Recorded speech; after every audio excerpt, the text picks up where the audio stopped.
Oh, sorry. Hello, hi there. I haven't forgotten that you've come to take a look at my podcast. I'm Sita, and this is the Shawl Knitter Unplugged. And today I am trying to get a shawl off my needles because I need the needles. That's what happens when you are a multiple garment knitter. So I am about to go away. In fact, by the time this podcast airs, I will already be on my knitting retreat, which I am very excited about. Basically, it's going to be at least a week of time for me. And what am I going to be doing on that time for me? Knitting. But knitting for me, that's the big difference. I'm not going to be knitting anything that could be considered work. In fact, I've got one big project that I won't finish for sure in 1 week. And it is just, the colors are gorgeous. It's a custom dye that I've had made up for me. And it's a fade. And it's going to be the Garter Abyss shawl from Stephen West, which is quite daunting. Just the word abyss makes me think, oh, sure, that's not going to be, it just goes on and on and on, and it does. It's a very large shawl. He actually recommends 5 different colors in the fade. I only have 4, and that'll just have to be enough because I can't make it any bigger than that. I'm not really interested. But it does require my 7.5 millimeter needles. Now, I do have a few pairs, and I even do have 2 pairs of these gorgeous chiagus with the red cords, but they're both busy, and I have to knit that shawl on my most fabulous needles. So that means I've got to get this one done. Let's see how close we can get. Look at that. This is a very interesting pattern, and I've talked about it before when I first started it. It's by Nim Teasdale, and it's called Tiny Birds. And it started off with this gorgeous crisscross 2-stitch cable basically throughout. On both sides, you knit the stitch from the back, and then you knit the front stitch, and then you slip it off, and on you go. And it creates this incredible fabric of this lovely, lovely woven, looks like a basket. And then it goes into a lovely loose, you change needle size, you come down a size, and you start knitting this incredible lace, but with the little birdies still in between. So I used this very pale rust, and it looks really much paler here in the picture. It really doesn't look very inviting at all. But yeah, I'm nearly there, and I'm really hoping that I'm going to get there today because I would like these needles. So yes, that's what it's gorgeous actually. Look at it. I think it's going to be quite pretty.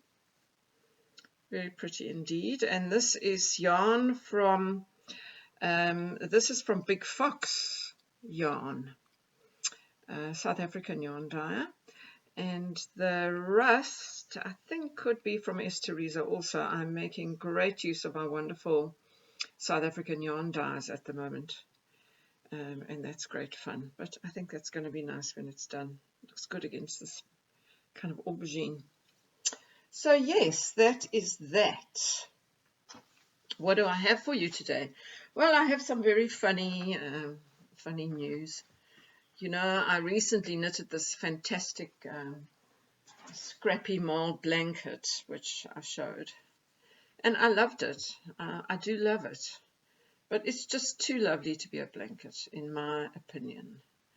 I finished it, I blocked it, and I've been having it over my legs. It's not a bed blanket, it's a lap blanket, and it's very pretty, but it is quite heavy. One of the factors. And secondly, I just love all these colors, and I kept on thinking, maybe I'll just knit this blanket and then unknit it, you know, into a sweater or something for myself, because it's so lovely. Because I know as a blanket, it's not going to stay with me very long. My daughter's going to see it, and she's going to want it, and it's going to get passed on, and that's going to be it. So I hardly ever knit anything for myself. So here we go. So I did it. I was, you know, thinking, wow, what sweater should I make? And then suddenly, out of the blue, Stephen West pops up with the garter marled cardigan. And I thought, well, what a perfect thing. I don't own a cardigan that I have knitted, and I'd really love one. A nice, marled, cozy cardigan. So yesterday, the pattern came out. I sat on my bed last night and I started frogging. I frogged 3/4 of the blanket. Actually, I did most of it this morning. And I wound it straight into these cakes. So it's wound up in the exact format of the colours as they were. And I'm not going to change that. I'm just going to keep knitting through. And then today I managed to squash this 150 gram cake that I caked into the small Ziploc bag, and then I made a hole and I can just pull the center thread out. So I'm on my way with my sweater and I'm really excited. He doesn't suggest you do, you know, he suggests 2 rows or 4 rows per color and changing one color, but I'm just going with what I've got. And so far, I think it's pretty gorgeous. It's just going to be such fun seeing all these colors come out. So yeah, that's my garter marled cardigan. It's going to happen. And also, you know, this is so my colors. This, oops, maroony, aubergine, not so much blue, but I like it there. Anyway, it's going to change radically. So I'm excited about that. So that is happening. What else is happening? I spoke last week about this fabulous sock from Sam of the Irish Knitting podcast, Irish Craft podcast. And these are his fabulous Cadoro, which is Italian, so it may sound funny, socks inspired by the Cadoro building on the Grand Canal in Venice. Now I had this lovely BFL skein which happened to land with me. I didn't even know it was going to be BFL, but it's really quite crisp, and I mean, I don't know if you can see the detail on this cable is gorgeous, and it's really, it feels like a real sock wool, you know. I don't think it's got any nylon in it, but it's quite crisp, and it's knitted up very nicely with this fabulous heel that I spoke about, which was his grandmother's sock heel that he managed to replicate, and it's a very nice heel. So I have one of those. I might take the socks with me as well on my retreat. But let's see, I don't want to take too much stuff because it is a retreat after all. So you might be wondering, what does one do on a knitting retreat? Well, I am going to be going to the wine region of the Western Cape in South Africa, to the little town of Robertson, where my dear friend Linka, she is my great knitting buddy, and I'm going to spend a week with her. And throughout the week, a few of our other knitting friends are going to come around and maybe stay a day or two, or maybe just visit and knit a bit. And we're just going to knit, basically. That's it. We're going to knit, we're going to talk knitting, and we're just going to have a great time. And I'll probably do a few little interviews with my knitting friends and share here with you on YouTube. I'm not sure. But yeah, it's just going to be a really relaxed week of knitting, chatting, cooking, drinking wine or champagne or who knows what, getting up late and just having a great, fun, girly knitting time with all our gorgeous wools. So yeah, I have to pack my suitcase is probably going to have more yarn and knitted shawls and half knitted things than clothing, but that's fine. I'm looking forward to packing it all in and then unpacking it and sharing it. So that's basically what I'm doing next week, and I hopefully will come back with another one of these socks. They're really lovely, really, really lovely. And I don't have any cable socks yet. So what you see behind me here, I'm not actually going to take it off. I think it's pretty clearly represented, is the dotted rays, quite an old pattern of Stevens. And I've knitted it multiple times, but this was a request from a client, and she asked me she wanted this deep indigo. So I dyed up the indigo, and then we were going to pair it with yellow, and I actually did dye up the yellow, but the yellow just didn't work for me. It just looked like fried eggs. That's all I saw. So I happened to have this one very crazy, beautiful, different skein, which I'm trying to think of what it's called. I think it's called One Hit Wonder from Big Fox yarn that came together with another skein that I bought, and it was really a very interesting green gold is what I called it, and it basically looks like a yellow that has been dipped in indigo. So it just paired perfectly well with that gorgeous deep indigo. So that's ready for delivery. I'm trying to get everything out of the way. And I also delivered my Frank shawl this week, so it feels like a very good productive week. And yeah, I even managed to knit up another shawl. Julie knits in Paris. I quite enjoy her work. And she just had a flash sale, and I mean, I can't resist a flash sale of knitting designers. So I went to her site and took advantage of her discount, and I bought a lovely pattern called Little, L-I-L, a little triangle, my little triangle shawl. So I had, I'm also trying to use up scraps, so I had some colors that went well together, and I could see it wasn't a very large shawl, just required one skein of each of 2 colors and not even the full skein. So, and it was really quick. It took me about 4 days. So, and it's so lovely. It's turned out beautifully. This is it. This is my little triangle shawl from Julie Knits in Paris. And I've used mohair there with sock yarn. And then this is some fingering yarn that I dyed up a while ago. That was just one skein hanging around. And then some other little bits of mohair and flat tones just to add in to the mix. And it's just so gorgeous. It's sort of berries. I see it as berries, berry colors. And it's nice just to wear, a traditional shawl style. I love the 2 different colors, this beautiful arrow, or one can fling it around.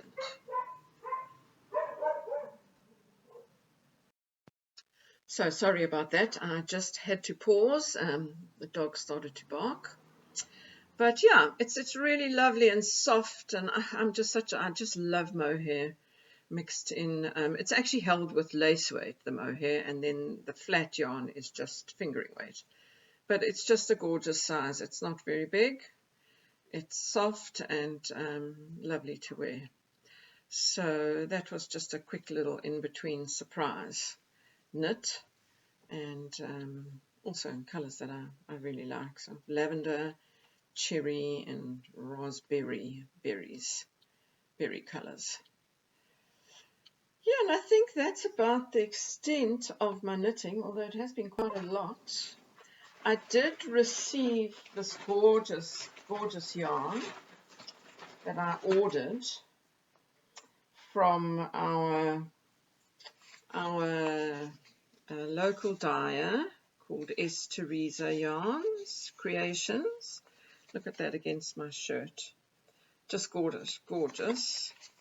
So there are 4 colors here that I'm going to use in a fade. in that order. And I'm going to make this humongously huge shawl called Garter Abyss, which is again another Stephen West shawl, my favorite. And as it says, it's just garter, so it's just knitting, and we're just going to let this beautiful yarn do its thing. So I'm very excited that this arrived, and I am doing my best not to touch it or even unwind it into cakes until I get to my retreat, because I know the minute it's unwound, it's on the needles, and that's not the idea. So yeah, look at that. I think I'm wearing the perfect top today. So that's the yarns that I'm taking away with me, some of them, and I'm just looking also forward to a change of scenery. I do live in a very beautiful place. It's called Sedgefield, it's by the sea, and we're in the middle of winter apparently, but we have not really had very much winter. The days have been so gorgeous. Going to the beach and not swimming, but, you know, being outdoors in the sunshine, really lovely, riding my bike everywhere.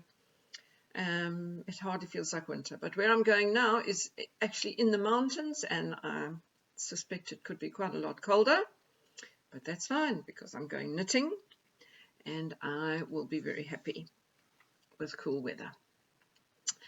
So I'll leave you with that. You might also see me touching my hair a lot. It has got so long and out of control, but I've been saving it for my hairstylist, who I've been going to for a long time in Robertson, where I'm going.